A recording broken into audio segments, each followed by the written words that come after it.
Hello creatives! Happy Camp NaNoWriMo! So I wanted to get on here and make a video of how I put together my project binders. So every time I start a new project, I compile all the info for that project into a binder. It's a little different than a series binder where you're putting all your character info and your world building.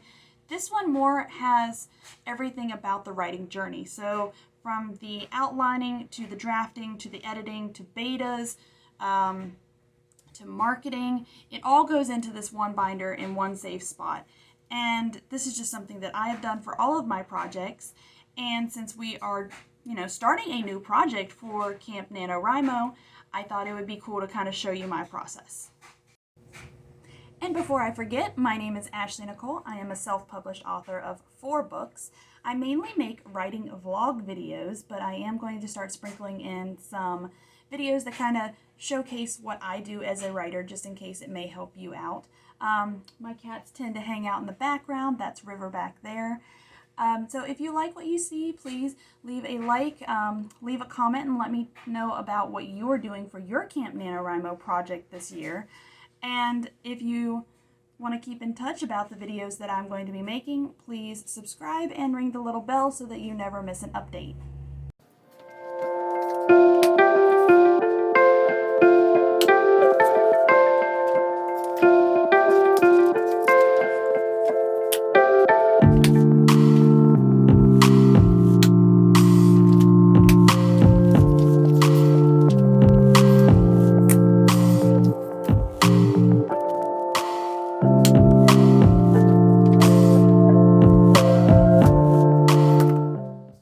Okay, so now I will do kind of like a flip through and show you how I use this project binder to keep myself organized for every part of the writing journey. So I'll usually print out some sort of aesthetic for on the front. Sometimes it's like a mood board that I create on Pinterest. Sometimes it's like a PNG of the title, which you'll see later on that I do already have that. So just a little bit of spoiling here. You get to see it for the first time. But this is for my witchy sister book that I will be drafting for Camp NaNoWriMo July 2022. So I also put these extra dividers in here. This really is helpful whenever I have a series, and then I separate it by the dividers, and then each book in the series, the title will go here. That way I can keep it all in the same binder, so it kind of plays like a series binder in that aspect. But I just put one in here because I think it's going to be a standalone. That's what I say about every book that I write, though. I just put one in here for now. The theme is kind of purpley. That's just kind of the vibe I get from the story. So the first thing here is a publishing timeline. You fill out over here when you think you're going to get each stage finished by. I got this print out from another YouTuber, Bethany. So I will link her down in the description below if you want to snag this. I think you just have to sign up to her newsletter, and she puts out a lot of great content. And this is actually a really helpful timeline because it's not set in stone, but you can kind of see where your next road marker is whenever you finish something. So this first section here is called planning. So I am a definite plotter. So I plot 2 different ways. The first one that I have here is from Sarra from her Heart Breathings channel. I will also link that down below. She has an entire series on how to plot a novel. So I follow this that she has. She breaks down the different acts. And then I need to put in here another thing. I'm working on it on the computer, but when I'm done, I'll print it out and put it in here. But it is the Save the Cat Writes a Novel beat sheet. So the beat sheet from in here.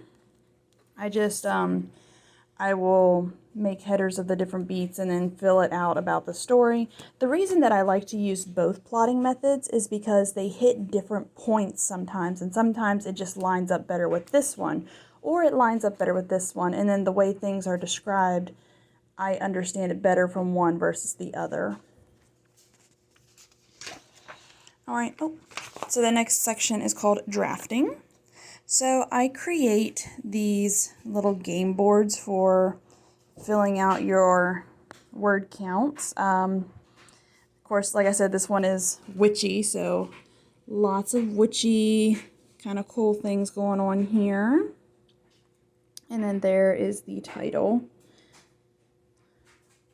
And I'm shooting for about 65,000 words. I definitely underwrite, so I feel like that's a good goal. I already have about 15,000. So for Camp Nano, I'm doing just your traditional 50,000 words in a month. I have these up on my Patreon. I'm going to have a resource library coming soon. This will be in it. I'll probably just have a generic one, but if you would like to have one specifically made for your book where you can add your title and then like the different kind of like little pictures, you know, if you have some sort of theme, like if it's fantasy and you want dragons all over the place, just let me know and I will make you one as long as you're on my Patreon. I also count or keep track of my writing count, word count sprints. I can talk today. So I write about 600 to 700 words per sprint. So knowing that, and I haven't filled this out yet, I'm behind, but knowing that, I'll be able to calculate how many sprints I think it'll take to finish the book. And this is just kind of for me to kind of keep track of how I write. It helps me to know, okay, I've only got 20 more sprints and the book's done. That's encouraging for me.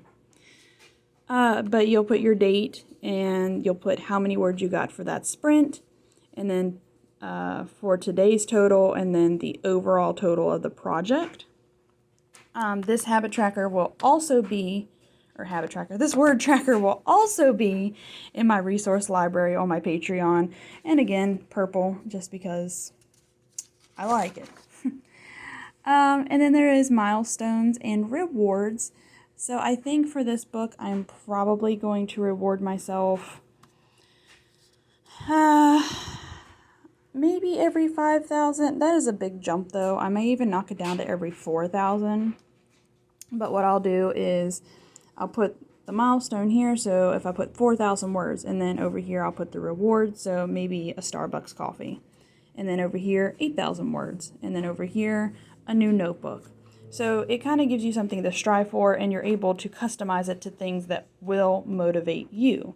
So whether that is an hour of TV time or going out for ice cream, just different things.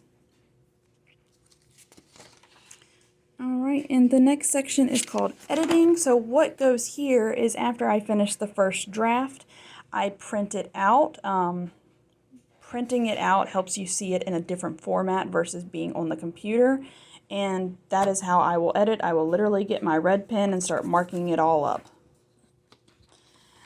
And the next section is called betas.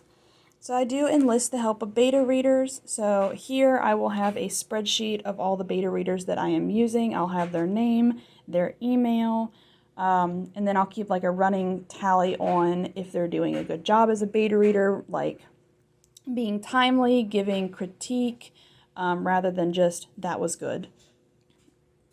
That way I'll know if I want to use them in any future projects. I'll also have if they want to be on the street team for the book to help promote it, different things like that.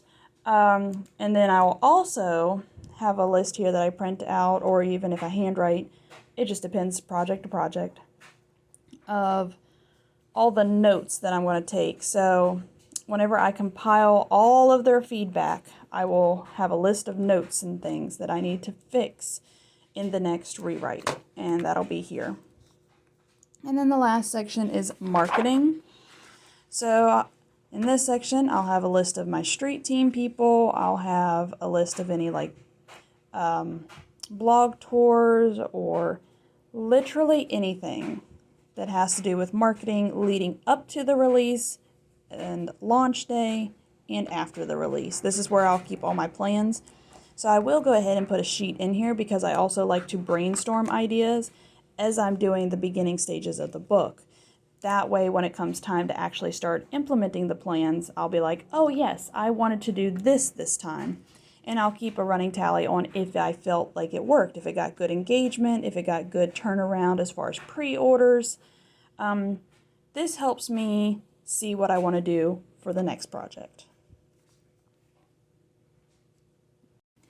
Okay, that's it for this video. I hope that you found it helpful. I'd be interested to know how you keep all of your things for your writing projects organized. So if you want to leave a comment down below, just kind of letting me know. And I will see you next week for the next video.